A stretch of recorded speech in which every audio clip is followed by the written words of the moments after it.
မိမရေပြန်လာပြီဟေးမြတ်ထုတ်ကူလာချောင်းဟေး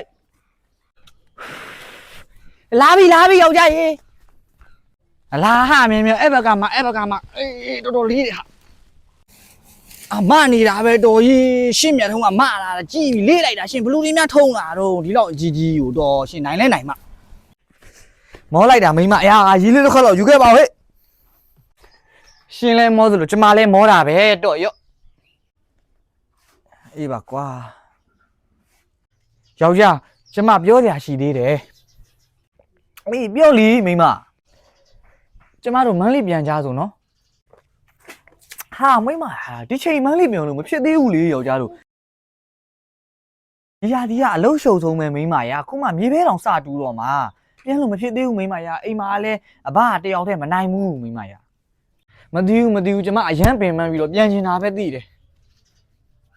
ပြီးတော့မိမကွာယောက်ျားတို့စားဖို့တောက်ဖို့အတွက်ဒီကနေပြီးတော့ပတ်စံအဓိကရနေတာဆိုတော့မိမလည်းတည်သားနေကွာပင်မနာတော့ယောက်ျားလည်းသိတာပေါ့လုံးလည်းမလုံနိုင်တော့ဘူးလုံးလည်းမလုံချင်တော့ဘူးပြန်ချင်တာပဲသိတယ်မင်းမလုံနိုင်ရင်လည်းနားနေလိုက်ကွာဒီတရက်နဲ့ပြီးရင်ပြန်မယ်နော်ကူးလုံလိုက်အောင်မယ်တရက်နဲ့ရက်လောက်တော့ပြီးတာပဲဂရိနော်တရက်နဲ့နေရင်ပြန်မယ်